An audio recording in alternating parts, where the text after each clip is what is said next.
கர்த்தருடைய பரிசுத்த நாமத்திற்கு மகிமை உண்டாவதாக. தேவ பிள்ளைகளே, உயிர்த்தெழுந்த பண்டிகை வரைக்கும் 21 நாள் உபவாச ஜெபம் சபையில இருக்கிறது. இந்த 21 நாளுடைய செய்தி என்னவென்று சொன்னா, கவனிக்கிறீங்களா? 21 நாள் செய்தி என்னவென்று சொன்னா, வேதாகமத்தில் இருக்கிற ஒவ்வொரு தொழிலாளிகளை குறித்து நம்ம பார்க்கிறோம். முதல் நாள் ஆசரிப்பு கூடாரத்தினுடைய அதாவது வேலையை தலைமையெடுத்து செய்த 2 பேரை குறித்து நம்ம பார்த்தோம். இரண்டாவதாக வேதத்துல ஷீஷி என்று ஒருவரை மாத்திரம்தான் அழைக்கப்பட்டிருக்குது. அவங்க தான் தொற்கால் என்று சொல்லி பார்த்தோம்.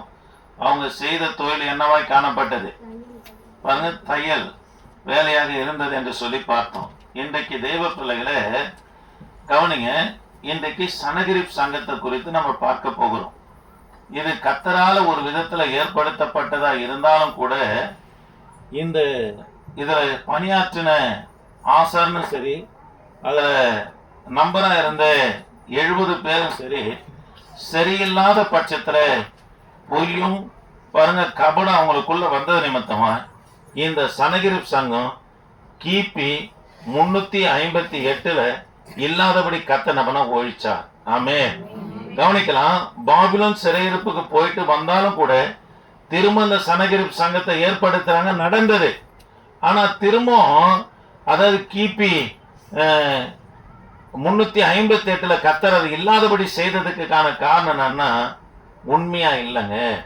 அதனால தேவ பிள்ளைகளை, கர்த்தர் நமக்கு என்ன காரியத்தை கொடுத்தாரோ, ஊழியமா இருக்கட்டும், சின்ன ஊழியமா இருக்கட்டும், பெரிய ஊழியமாக இருக்கட்டும், பாருங்க காவல்துறையில பணியாற்றுகிறதா இருக்கட்டும், வக்கீலா இருக்கட்டும், என்ன வேலையை கொடுத்தாரோ, மருத்துவத்துறையில வேலை செய்கிறதா இருக்கட்டும், என்ன வேலையை கொடுத்தாரோ அதுல கர்த்தருடைய பிள்ளை நம்ம உண்மையா இருக்கணுங்க. பொய் அதுல கொண்டு வருவோம்னா அதை நம்ம கையை விட்டு கர்த்தர் நம்மளை எடுத்துடுவார். அதனால தேவ பிள்ளைகளை, கர்த்தர் நமக்கு கொடுத்த ஊழியமா இருக்கட்டும், அதாவது உலக சம்பந்தப்பட்ட துறைகளாக இருக்கட்டும், அதுல கர்த்தருடைய பிள்ளைங்க எப்படி இருக்குன்னா உண்மையாய் காணப்பட வேண்டும். அதுதான் எபேசு இருக்கிற நிருபத்துல சொல்றாரு, எஜமானுக்கும் வேலைக்காரனுக்கும் மேல யார் இருக்கிறாராம்? கர்த்தர் எஜமான் இருக்கிறாரு, அவர் அவர்களுக்கு தக்கதான பலனை அளிப்பார் என்று அப்போஸ்தலனாகிய பவுல் நம்ம சொல்லுகிறத பார்க்கிறோம். சரி, இன்னைக்கு சனகிரிப் சங்கத்தை குறித்து பார்க்கலாம், கவனிக்கலாம். அப்போஸ்தலர் நடபடி புஸ்தகம் 23ஆம் அதிகாரம் 1ஆம் வசனமும் 22ஆம் அதிகாரம் 30ஆம் வசனத்திலே வாசித்து பார்த்தோம்னா இந்த சனகிரிப் சங்கத்தை குறித்து திரும்ப சொல்றேன். 23:1 22:30 நீங்க வாசித்து பார்த்தோம்னா ஆலோசனை சங்கம் என்றும் இதுக்கு இன்னொரு பெயர் என்ன பண்ணா கொடுக்கப்பட்டிருக்குது. இந்த சனகிரிப் சங்கத்தை குறித்து சொல்லிட்டு பிற்பாடு இது எப்போ துவங்கப்பட்டது, எதனால இது அழிக்கப்பட்டது என்று சொல்லி நம்ம செய்தியை பார்த்து முடிக்க போகிறோம். எல்லாரும் தயவுசெய்து நல்லா கவனிங்க. சனகிரிப் சங்கம் யூதர்களுக்குள்ள நடமாடுகின்ற நீதிமன்றமாக நம்ம செயல்பட்டது. எதுவாக செயல்பட்டது? நடமாடுகின்ற நீதிமன்றமாக இந்த சனகிரிப் சங்கம் செயல்பட்டது. இரண்டாவது தேவ பிள்ளைகளே, சனகிரிப் சங்கத்துல பாருங்க சட்ட புஸ்தகம்னு ஒண்ணு இருந்தது. அதனுடைய பெயர் தல்முத். ஒருவரை விசாரிக்கும் போது அவர் அந்த தல்முத் சட்ட புத்தகத்துல என்ன சொல்லப்பட்டிருக்கிறது என்று விசாரித்து பிற்பாடு அந்த தல்முத் சட்ட புத்தகத்துல சொல்லுகிறபடிதான் அப்படின்னா தீர்ப்பு அளிக்கிறவர்களாக காணப்படுவாங்க. உலக கோர்ட்டில் பாத்தீங்கன்னா இந்த செக்ஷன் பிரகாரம் இந்த விதமான குற்றத்தை செய்தாரு, அதனால இத்தனை நாள் கடுங்கால் தண்டனை அப்படின்னு சொல்லி விதிக்கிறது போல பாருங்க இந்த சனகிரிப் சங்கத்துல இருக்க சட்ட புஸ்தகத்தின் பேர் என்ன பேரு? தல்முத். இதை வைத்துதான் விசாரிப்பாங்க. இதை வைத்துதான் அவங்க விசாரணைபடி என்ன தீர்ப்பு அளிக்கிறவர்களாக காணப்பட்டாங்க. மூன்றாவதாக தேவ பிள்ளைகளை, இதுல குற்றவாளியை விசாரிக்கும் போது அவன் குற்றவாளி என்று அதாவது உறுதி செய்யப்படுவானா, அந்த சனகிரிப் சங்கத்துல விசாரிக்கப்படும் போது 2-3 சாட்சிகளினால உறுதிப்பட்டு இவன் குற்றவாளி தான் என்று சொல்லி ஊர்ஜிதம் ஆகுமானா தேவ பிள்ளைகளை அந்த சனகிரிப் சங்கத்துல ஒரு சில தண்டனையை தான் வழங்க முடியும். ஒண்ணு அபராதம் கட்ட சொல்லுவாங்க, அப்படி இல்லைன்னா அதாவது பெரம்புனால சவுக்குனால 40க்கு 1 அடி குறைய அதாவது 39 அடி நம்ம அடிக்க சொல்லுவாங்க. ஆனா மரண தண்டனை மட்டும் கொடுப்பதற்கு எதுக்கு அதிகாரம் இல்லை? இந்த சனகிரிப் சங்கத்துக்கு அதிகாரம் இல்ல. அல்லேலூயா. அந்த குற்றவாளியை விசாரிக்கும் போது இவர் மரணத்துக்குரிய பாத்திரவனாக இருக்கிறார் என்று சொல்லி விசாரணை தெரிய வருமானா, இவர் இது போல நாங்க விசாரித்தோம், இவர் மரணத்துக்குரியவராக இருக்கிறாரு, மரண தண்டனை பெறுவதற்கு இவர் பாத்திரவனாக இருக்கிறார் என்று சொல்லி எழுதி யாரிடத்துல அனுப்புவாங்கன்னா பாருங்க, ரோம் அரசாங்கத்திலிருந்து அனுப்புவாங்க. ஆகவேதான் சனகிரிப் சங்கத்துல இயேசு கிறிஸ்துவ விசாரிக்கிறாங்க. பிற்பாடு ஏறதிடத்துல விசாரிக்கிறாங்க. விசாரித்த பிற்பாடு இவர் மரணத்துக்குரியவர் என்று சொல்லி கடைசியா யாரிடத்துல அனுப்புறாங்கன்னா, ரோம் கவர்னராய் காணப்படுகிற பொந்தி பிலாத்துவிடத்துல யார் அனுப்புறாங்க? இயேசு கிறிஸ்துவ என்ன பண்ணா அனுப்புகிறத பார்க்கிறோம். ஆமே, அல்லேலூயா. பாருங்க, அது மாத்திரம் இல்ல, இந்த தல்மூத் சட்ட புத்தகத்துல பின்பக்கத்துல பாத்தீங்கன்னா, இந்த புத்தகம் இப்படி இருக்கும், இது பின் பேஜ்ல புறத்துல பாத்தீங்கன்னு சொன்னா, அதாவது முக்கியமான குற்றவாளியை விசாரிக்கும் போது அவங்க என்ன குற்றம் செய்தாங்க, எதற்காக அவங்களுக்கு தீர்ப்பு அளிக்கப்பட்டது, என்ன தண்டனை பெற்றார்கள் என்று சொல்லி என்ன பண்ணா பின்புறத்துல என்ன பண்ணா அந்த தல்மூத் சட்ட புத்தகத்துல எழுதுவாங்க. இது யோவான் சுவிசேஷ புத்தகம் 18ஆம் அதிகாரம் 31ல இருந்து 32 வரைக்கும். சீக்கிரம் வாசிக்கலாமா? 18ஆம் அதிகாரம் 31ல இருந்து 32 வரைக்கும் வாசிக்கலாமா? அப்பொழுது பிலாத்து அவர்களை நோக்கி நீங்களே கொண்டு போய் உங்கள் நியாயப்பிரமாணத்தின்படி நியாயம் தீருங்கள் என்றார். அதற்கு யூதர்கள், ஒருவனை மரண ஆக்கினை செய்ய எங்களுக்கு அதிகாரம் இல்லை என்றார். பாருங்க, மரண ஆக்கினை செய்வதற்கு எதுக்கு அதிகாரம் இல்ல? அது சனகிரிப் சங்கத்துக்கு அதிகாரம் இல்ல. அதனாலதான் நீங்களே போய் தீர்ப்பு செய்யுங்க, உங்க நியாயப்பிரமாணம், அதாவது மோசவுடைய நியாயப்பிரமாணத்தை வைத்து நீங்களே இயேசு கிறிஸ்துவை விசாரித்து அவருக்கு தீர்ப்பு செய்யுங்கன்றாங்க. அதுக்கு யூதருங்க சொல்றாங்க, இல்ல இல்ல, இவர் மரணத்துக்குரிய பாத்திரவனாக இருக்கிறார், ஆகவேதான் நாங்க என்ன பண்ணோம், உன்னிடத்துல கொண்டு வந்தோம் என்று நம்ம சொல்லுகிறத பார்க்கிறோம். ஆமே, தேவ பிள்ளைகளே, முக்கியமான குற்றவாளி என்ன பண்ணுவாங்கன்னா விசாரித்து அவங்களுடைய முடிவு என்ன பண்ணுவாங்கன்னா, எதற்காக இவங்க அதாவது என்ன குற்றம் இவங்க மேல சாட்டப்பட்டது, என்ன விசாரணை நடந்தது, இவங்க என்ன தண்டனை பெறுவார்கள் என்று சொல்லி தல்மூத் சட்ட புத்தகத்துடைய பின் பேஜில் பேப்பர்ஸ்ல என்ன பண்ணுவாங்கன்னா எழுதி வைப்பாங்க. இது போல இயேசு கிறிஸ்துடைய குற்றத்தை நம்ம எழுதி வைத்திருந்தாங்க. இத பாருங்க, பவுல் வாசிக்கிறார். பாருங்க, தல்மூத் சட்ட புத்தகத்துல நசனாகி இயேசு என்கின்ற வாலிபன் தேவனை தூஷித்தான், ஆகவேதான் இவரை சிலுவையில் அறைந்தார்கள் என்று சொல்லி பின்புறத்துல நம்ம எழுதப்பட்டிருந்தது. 2வது தேவ பிள்ளைகளே, இவருடைய சரீரத்தை சீசனுக்கு களவாய் கொண்டு போயிட்டாங்க, அவர் உயிர் தெழல என்று சொல்லி அந்த தல்மூத் சட்ட புத்தகத்துல பின்பக்கத்துல என்ன எழுதப்பட்டிருந்தது. ஆமே, திருடின்னு போயிட்டாங்கன்னு எழுதிட்டாங்க. இது எல்லாமே அந்த தல்மூத் சட்ட புத்தகத்துல எழுதி இருக்கிறது யாரு படிக்கிறன்னா பவுல் படித்ததுனாலதான். பாருங்க, பேதுரு தைரியமாய் பேசுகிற பிரசங்கத்தை பார்த்தாரு. பாருங்க, இவர அதை தேவனை தூஷித்து குற்றவாளி என்று தீர்க்கப்பட்டவர் போயிட்டு தெய்வம் என்றும் அது தேவனுடைய குமாரன் என்றும் பேதுரு பிரசங்கம் பண்ணுகிறாரே என்று சொல்லிதான் அதிகாரத்தை யாரு கேட்டு வாங்குறாருன்னா பவுல் கேட்டு வாங்கி சீஷர்களையும் சபையும் விசுவாசிகளும் அதாவது துன்பப்படுத்துவதற்கு என்ன பண்ணா அதிகாரத்தை யார் எடுத்துக்கொள்ளுகிறது? பவுல் எடுத்துக்கொள்ளுகிறத பார்க்கிறோம். ஆமே, பவுல் மனம் திருமண பிற்பாடு அப்போஸ்தலர் நடவடிக்கை புத்தகம் 9ஆம் அதிகாரத்துல தமஸ்கு வீதியில கர்த்தர் சந்திக்கிறார். அல்லேலூயா. சந்தித்த உடனே தல்மூத் சட்ட புத்தகத்துல சொல்லப்பட்டு இருக்கிறது எல்லாமே பொய் என்று எழுதுறாரு. பாருங்க, 1 கொரிந்தியர் 15ஆம் அதிகாரம், கொஞ்சம் வேகமா இருக்கலாமா? 1 கொரிந்தியர் 15ஆம் அதிகாரம் 3ல இருந்து 5 வரைக்கும் வாசிக்கலாமா? நான் அடைந்ததும் என்னவென்றால் பாருங்க, இயேசு கிறிஸ்து எதுக்காக மரித்தாரு? வேத வாக்கியங்களின்படி தீர்க்க தரிசன ஆகமத்துல சொல்லுகிற பிரகாரமாகவும் பாருங்க நியாயப்பிரமாணத்துல சொல்லுகிற பிரகாரமாக தான் வேத வசனங்கள் படிதான் கிறிஸ்து மரித்தாரே தவிர தல்மூத் சட்ட புத்தகத்துல சொல்லி இருக்கிறபடி இயேசு கிறிஸ்து மரிக்கிற என்று சொல்லி மனம் திருமண பிற்பாடு அப்போஸ்தலனாகிய பவுல் நபன எழுதுகிறத பார்க்கிறோம். கிறிஸ்துவானவர் மரித்து அடக்கம் பண்ணப்பட்டு வேத வாக்கியங்களின்படி மூன்றாம் நாள் உயிர்த்தெழுந்து அல்லேலூயா. கவனிக்கலாம், அவருடைய சரீரத்தை களவாய் சீஷர்கள் திருடின போல அவர் வேத வசனங்களின்படிதான் மரித்தாரு, வேத வசனங்களின்படிதான் அவர் உயிர்த்து எழுந்தார் என்று சொல்லி அப்போஸ்தலனாகிய பவுல் சொல்லுகிறத பார்க்கிறோம். ஆமென். தேவ பிள்ளைகளே, இந்த சனகிரி சங்கம் பாத்தீங்கன்னா அரைவட்டமா இருக்கும். அதனுடைய அமைப்பு எப்படி இருக்குன்னா இது போல அரைவட்டமா இருக்கும். கவனிங்க, அரைவட்டமா இருக்கும். இந்த இடத்துலதான் 70 பேர் என்ன உட்கார்ந்து இருப்பாங்க. இதுக்கு தலைவரா யாரு இருப்பார்னா பிரதான ஆசாரி.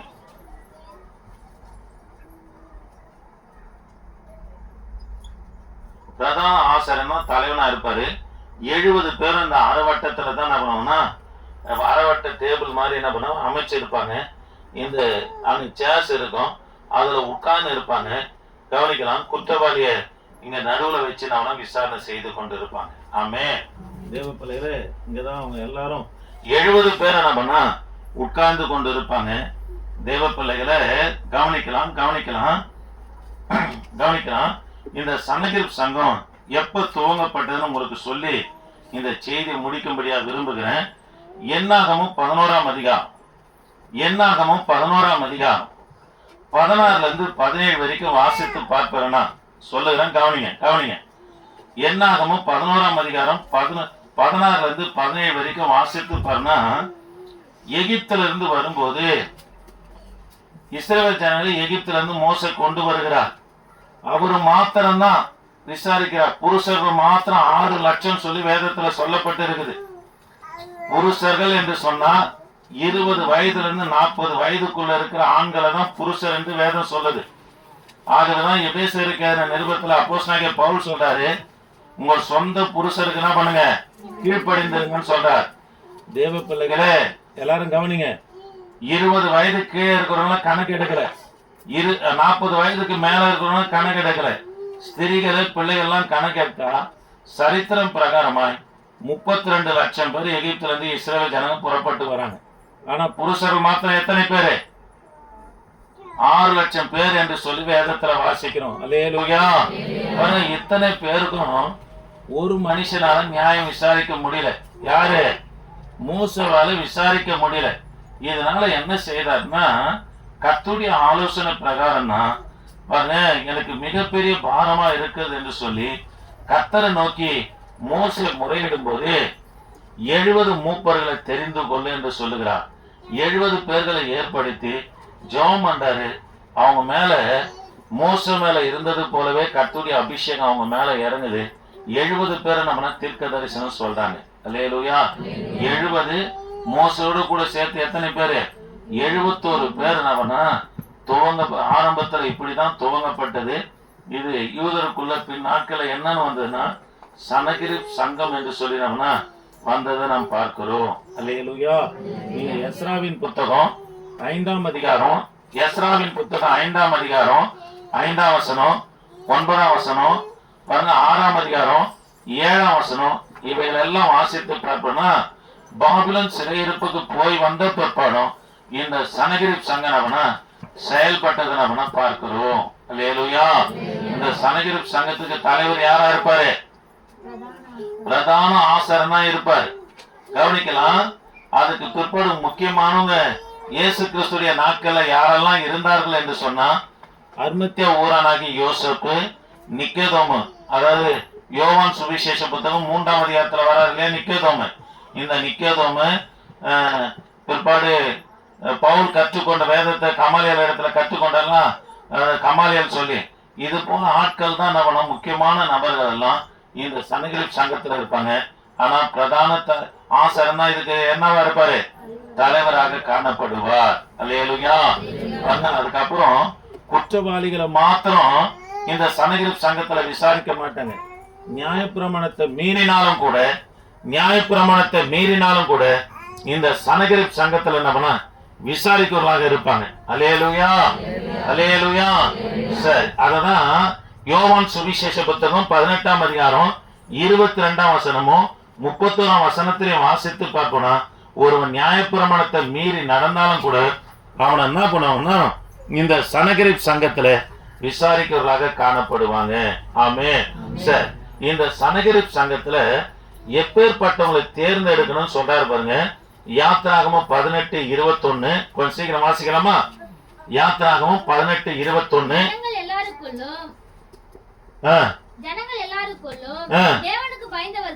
பாருங்க, ஜனங்களுக்கு எல்லாருக்குள்ளும் தேவனுக்கு பயந்தவன். தேவனுக்கு பயந்தவன் என்று சொன்னா ஆலயத்துல என்ன பயபக்தியோடு உட்காரீங்களோ வெளியே போகும்போது அந்த பயபக்தி இருக்கணும். இங்க என்ன வஸ்திரம் உடுத்துறீங்களோ வெளியே போனாலும் இதே மாதிரிதான் இருக்கணும். வெளியே போனோடனே ட்ரெண்ட் மாறிடக்கூடாது. பாருங்க, அலங்கரிப்பு மாறக்கூடாது. இதுதான் தேவனுக்கு பயந்தவன். ஆமே. பாருங்க, உண்மை உள்ளவன் யார கர்த்தர் ஏற்படுத்துறாருன்னா, யாரை தெரிந்து கொள்ளணும்னு சொல்றாருன்னா இந்த சனகரிப் சங்கத்துல உண்மைன்னு சொன்னா எந்த ஊழியத்துக்கு யாரை ஏற்படுத்துறாரோ அதை கடைசி வரைக்கும் செய்வேன்னு சொல்லி வாக்களிக்கிறாங்க பாரு, உறுதி செய்யறாங்க பாருங்க, அவங்களை தேர்ந்தெடுன்றார். ஓடி போறவங்க, பாதியில ஓடி போறவங்களாம் வானாப்பா அப்படின்றார். பாருங்க, தேவ பிள்ளைகள், இதுதான் அப்போஸ்தலனாகிய பவுல் சொல்றாரு, உண்மை உள்ளவன் என்று சொல்லி இந்த ஊழியத்துக்கு கர்த்தர் என்னை ஏற்படுத்தினார். நம்ம உண்மையாவா இருக்கிறோம்? உண்மை உள்ளவர்கள் என்ற கர்த்தர் நம்மளை ரட்சித்தார் இல்லைங்க. பாவியா இருந்த நம்ம மேல கர்த்தர் கிருபையா இறங்கினார். உண்மை உள்ளவன் என்று எண்ணினா என் பிள்ளையிடத்துல இந்த ஊழியத்தை கொடுத்தா நிறைவேற்றும் என்று கர்த்தருக்கு நம்பிக்கை. அந்த நம்பிக்கை நிறைவேற்றுவர்களை தான் கர்த்தர் உண்மை உள்ளவன் என்று கர்த்தர் சொல்லுகிறார். ஆமென். பாதியில விட்டு ஓடுறதெல்லாம் உண்மை இல்லைன்னு சொல்றாரு. பாருங்க, பொருளாசை பொருளுக்கு பின்னாடி யாரு போனது? கேயாசு போனாரு, யூதாஸ் காரியத்துக்கு போனாரு. ஊழியமும் போச்சு, பட்டமும் போச்சு, ஜீவனும் போனது. என்ன பண்ணா பார்க்கிறோம். தேவ பிள்ளைகளே, எப்பேற்பட்டவர்களை சனகரிப் சங்கத்துல எடுக்கணும்னா தேவனுக்கு பயந்தவன், உண்மை உள்ளவன், பிற்பாடு பொருளாசை வெறுக்கிறவனை கர்த்தனவனை தேர்ந்தெடுக்க சொல்லுகிறார். உபாகமும் 1:13 வாசிக்கலாமா? உபாகமும் 1:13. உபாகமும் 1:13. உபாகமும் 1:13. அதிபதிகளை ஏற்படுத்தும் பொருட்டு பாருங்க, ஞானமும் விவேகமும் அறிவுள்ளவர்கள் என்று பாருங்க, நல்ல பேர் பெற்ற, பேர்னா நல்ல சாட்சி உள்ள, விவேகம் அறிவும் உள்ளவனை கொண்டு வந்து எங்க சேரு? இந்த சனகரிப்பு சங்கத்துல சேரு என்று நம்ம சொல்லுகிறத பார்க்கிறோம். உபாகமும் 17:9.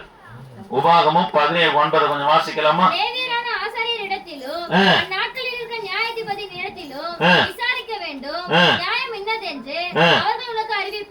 அல்லேலூயா.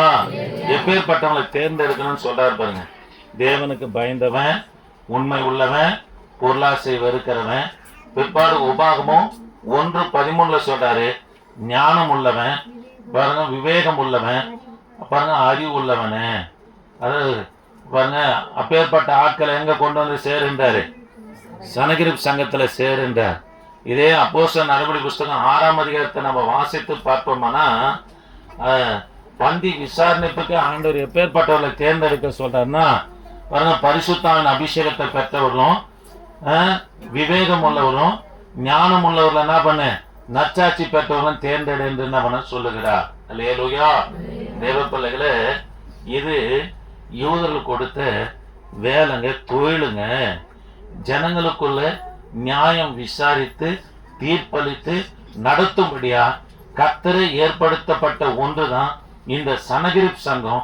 பின் நாட்கள்ல இது ஏன் இல்லாம போனது என்று சொன்னா, தேவ பிள்ளைகளே, பொய் வந்துச்சுங்க, கபடு வந்துச்சுங்க. தனக்கு வேண்டியப்பட்டவங்களை தான், அதாவது விடுதலை ஆக்கணும், நிரபராதியா இருந்தாலும் தனக்கு விரோதமாய் செயல்படுவதில்லை, அதாவது குற்றம் தீர்க்கிற மன்றமா எது அநியாயமான காரியத்தை செய்தாங்கன்னா இந்த சனகரிப் சங்கத்துல காணப்பட்டது. ஆகவேதான் கிபி 358 இந்த சனகரிப் சங்கமே இல்லாதபடி கர்த்தர் செய்தார். ஆக எனக்கு அன்பான கர்த்தருடைய பிள்ளைகளே, ஆண்டவன் நமக்கு என்ன ஊழியத்தை கொடுத்தாலும் மனுஷனை பார்த்து செய்யக்கூடாதுங்க. அவங்க இப்படி பண்ணாங்க, அப்படி பண்ணாங்க, அதனால தான் நான் இப்படி செஞ்சேன்னு சொல்லக்கூடாதுங்க. உனக்கு மேலாய் கர்த்தர் இருக்கிறார், அவர்களுக்கும் உனக்கு மேலாய் கர்த்தர் இருக்கிறார். சிலர் மனைவி கிட்ட கேளுங்க, புருஷன் கிட்ட கேளுங்க, ஏன்பா அந்த தவறை செஞ்சேன், என் மனைவி பண்ண அப்படிதான் போய் செஞ்சேன், என் மனைவி சரியில்லை, அதனால தான் நான் போய் குடிக்கிறேன்னு. இதுக்கு மேல கர்த்தர் இருக்கிறார். யாருக்காகவும் எதையும் செய்யக்கூடாதுங்க. கர்த்தர் நம்மளை பார்த்து கொண்டு இருக்கிறார் என்ற பயத்துல கர்த்தருடைய பிள்ளைங்களை நடக்குவர்களாக காணப்படணும். ஏன் இந்த சனகிரி சங்கம் பின்னாட்கள்ல இல்லாம போனதுன்னா பாருங்க, பொய்யான காரியத்தை நம்ம செய்யறாங்க. இயேசு கிறிஸ்து மேல சாட்டப்பட்ட பொய்யான குற்றச்சாட்டுன்னா தெரியுங்களா? ஓய்வு நாள் பிரமாணத்தை சனகிரி சங்கத்துல விசாரிக்கும் போது காய்பா வீட்டுலதான் முதல் விசாரணை நடக்குது. அப்போ யாரு பிரதான ஆசனா? காய்பா வீட்டுல இரவு 12 மணிக்கு இயேசு கிறிஸ்துவ கொண்டு போய் விசாரணை செய்யறாங்க. விசாரணை செய்யும் போது ஆண்டவர் மேல வைத்த குற்றச்சாட்டு என்னன்னு சொன்னா, இவர் ஓய்வு நாள் பிரமாணத்தை மீறிட்டாரு. ஓய்வு நாள்ல அதாவது குருடனுக்கு சப்பானிகளுக்கு என்ன பண்ணாரு? சுகம் கொடுத்தாரு. 1 மைல் தூரம் தான் நடக்கணும், 1.5 மைல் தூரம் தான் நடக்கணும். இவர் கூடுமானா நீ 2 மைல் தூரம் நடந்து போய் என்று சொல்லி ஓய்வு நாள் பிரமாணத்தை யார் மீறிட்டாரு? இயேசு கிறிஸ்து மீறினார் என்று சொல்லி ஏசப்பா மேல குற்றம் சாட்டினாங்க. பாருங்க, யோவான் சுவிசேஷ புத்தகம் 2ஆம் அதிகாரத்துல வருது, 46 வருஷமாய் கட்டப்பட்ட தேவாலயத்தை 3 நாள்ல இடித்து 3 நாள் இவன் கட்டிடுவான்னு சொல்லி இயேசு கிறிஸ்து மேல பொய்யான குற்றச்சாட்டை வைத்தாங்க. கர்த்தர் வைத்தது 3 நாள்ல எழுப்புவன் என்று சொன்னது தன்னை குறித்து சொல்றார். இடிக்கப்படும் தேவாலயமாய் காணப்படுற கிறிஸ்துவாகிய நான், அதாவது சிலுவையில அறையப்படுவேன், 3ஆம் நாள் உயிர் தேழ்வன் என்று சொன்னாரு. ஆனா இதை எப்படி ஏறிடத்துல கொண்டு போய் சேர்க்கிறாங்கன்னா, பாரு, நீ கட்டின ஏறதான் 46 வருஷமா அந்த தேவாலயத்தை கட்டுகிறா, நீ கட்டின தேவாலயத்தை இடிப்பாராம், 3 நாள்ல இவர் கட்டிடுவாரான்னு சொல்லி பாருங்க இயேசு கிறிஸ்து மேல குற்றச்சாட்டை வைக்கிறாங்க. 3வது குற்றச்சாட்டுனா, இவர் வேசிகளோடு தங்கினாரு, பாவிகளை தொட்டாரு, அவங்களுக்கு இவர் என்ன பண்ணாருன்னா ஆதரவா சப்போர்ட்டாவே இருக்கிறார் என்று சொல்லி இயேசு கிறிஸ்து மேல என்ன பண்ணா பொய்யான குற்றச்சாட்டை நம்ம ஏற்படுத்தினாங்க. 4வதாக தேவ பிள்ளைகளை, இவர் ஆழக்காரனோடு உட்கார்ந்து போஜனம் பண்ணாரு, இவர் பாவிகளுடைய சிநேகிதன் என்று இயேசு கிறிஸ்து மேல நம்ம 4வது குற்றச்சாட்டை வைத்தாங்க. 5வது குற்றச்சாட்டு என்னன்னா, இவர் மாயாஜாலம் காட்டுறாரு, இவர் ஒரு மந்திரவாதின்னு சொன்னாங்க. யோவான் சுவிசேஷ புத்தகம் 6ஆம் அதிகாரமோ லூக்கா சுவிசேஷ புத்தகம் 4ஆம் அதிகாரமோ இயேசு கிறிஸ்து மேல கல்லெறியும் போது, இயேசு கிறிஸ்து மலையிலிருந்து தள்ளும் போது அவங்களுக்கு முன்பாக கர்த்தர் என்ன பண்ணாராம்? மறைந்து போனார் என்று வேதத்துல வாசிக்கிறோம். இதை என்ன பண்ணாங்கன்னா, இவர் மாயாஜாலம் காட்டாது சொல்லி இயேசு கிறிஸ்து மேல என்ன பொய்யான குற்றச்சாட்டெல்லாம் ஏற்படுத்த நிமித்தமா கர்த்தர் பார்த்தாரு. பின் நாட்கள் இந்த சங்கமே இல்லாதபடி கர்த்தர் தும்சமாக்கிட்டார். ஆமே. அதனால தேவ பிள்ளைகளை, கர்த்தர் நமக்கு என்ன ஊழியத்தை கொடுக்கிறார், சின்ன ஊழியமா பெரிய ஊழியமாங்க, சிறுவர் ஊழியமா இருக்கட்டும், சபையில பணி செய்கிற ஊழியமா இருக்கட்டும், இல்ல என்னை போல சபை வச்சு நடத்துகிற பிரசங்கியாரா இருக்கட்டும், யாராக இருந்தாலும் கர்த்தருக்கு முன்பதாக அவங்க உண்மையா இல்லைன்னா அவங்கள தள்ளிட்டு கர்த்தர் வேறொருவரை ஏற்படுத்துவாருங்க. அல்லேலூயா, அல்லேலூயா. அப்படி இல்லைன்னா அவங்க இடத்துல கொடுக்கப்பட்ட ஊழியம் இனி அவங்க செய்யாதபடி அவங்க கையிலிருந்து கர்த்தனவனா பறித்து கொள்ளுவர்களாக காணப்படுவார். அதனாலதான் காவல்துறையா இருக்கட்டும், மருத்துவத்துறையா இருக்கட்டும், உலகத்துல இருக்கிற எந்த துறையாக இருக்கட்டும், கர்த்தருடைய பிள்ளைங்க நீங்க போயிட்டு வேலை செய்யும் போது சாட்சியோடு வேலை செய்யும். அவங்க இப்படி பண்ணாங்க, என்னை நேரத்தோடு அனுப்பல, ஆனால் தான் நான் அங்கே போய் ஓவி அடிச்சேன், இதெல்லாம் நம்ம சொல்ற கருத்து கணிப்பு, இதெல்லாம் வேதத்துல ஒத்துக்காதுங்க, கர்த்தர் ஏற்றுக்கொள்ள மாட்டாருங்க. நமக்கு வேலை கர்த்தர் பார்க்கிறார். என் எஜமானுக்கும் எனக்கும் பிரதான எஜமானாகிய கிறிஸ்து பார்க்கிறார் என்று சொல்லி நம்ம உண்மையும் உத்தமமாய் செய்யும் போதுதான் அதுக்கு உண்டான பலனை கர்த்தர் தருவார். ஆமே. ஆக இந்த 3வது நாள் உபவாச ஜெபத்துல கர்த்தர் நம்மளோடு இடப்படுகிற காரியம் என்னன்னா, உனக்கு என்ன ஊழியத்தை கொடுத்தாரோ அதை சலிக்காம செய்யணுங்க. பாருங்க, பொய் வராம செய்யணும். பாருங்க, பொய்யான கணக்கு எழுதுவாங்க சிலது. இப்போதான் பார்த்தீங்கன்னா கை நாட்டு வச்சிட்டாங்க போல இருக்குது, வேலைக்கு போகிறதுல பஞ்சிங் வச்சிட்டாங்க போல இருக்குது. அப்போலாம் பார்த்தீங்கன்னா 10 மணிக்கு போய்ட்டு நான் 8 மணிக்கு வந்தேன்னு எழுதுவாங்க. இப்போ பொய்யான குற்றச்சாட்டு, கணக்கு வழக்கெல்லாம் பொய்யான காரியத்தை எழுதுவாங்க. இவ்வளோ கொடுத்தீங்க, என்னம்மா பண்ண இவ்வளோ காசு, எதுக்குன்னா செலவு பண்ணிட்டு நான் இவ்வளோ தான் ஆச்சுன்னு கணக்கு சொல்கிறது, இதெல்லாம் கர்த்தர் கையிலேருந்து எடுத்துருவாருங்க. ஆண்டவர் நம்மளை பார்க்கிறார். ஆண்டவருக்கு உண்மை உள்ளவர்களாய் காணும். கர்த்தர் தான் ஏற்படுத்தினார். மோசே, உனக்கு பாரமா இருக்குது, உன்னை போல 70 பேரை நீ தெரிந்து கொள், அவன் மேல உனக்குள்ள இருக்கிற அபிஷேகத்தை வைப்பன்னு சொன்னார். கூட எத்தனாவது ஆளை வைக்கிறாரு? மோசோடு சேர்த்து 71 பேரை வைக்கிறார். பிற்பாடு அந்த சங்கமே இல்லாதபடி கர்த்தர் செய்தாரு. ஆண்டவருக்கு உண்மையா இருக்கணுங்க. அல்லேலூயா. சரி, எழுந்து நிக்கலாமா? ஜெபம் பண்ணலாமா? கிருபையின் தேவனே, நாங்கள் உம்மை துதிக்கிறோம். ஆண்டவரே, இந்த வார்த்தை கேட்டு ஒவ்வொரு பிள்ளைகளுக்காக ஜெபிக்கிறையா. கர்த்தர் நீங்க ஆசீர்வதிங்க. தொடர்ந்து உமது கரம் எங்களோடு இருக்கும்படியா ஜெபிக்கிறேன். வழிநடத்துங்கப்பா. இயேசு நாமத்தில் ஜெபிக்க நல்ல பிதாவே. ஆமென். பிரைஸ் எல்லாம், பிரைஸ் எல்லாம், பிரைஸ் எல்லாம்.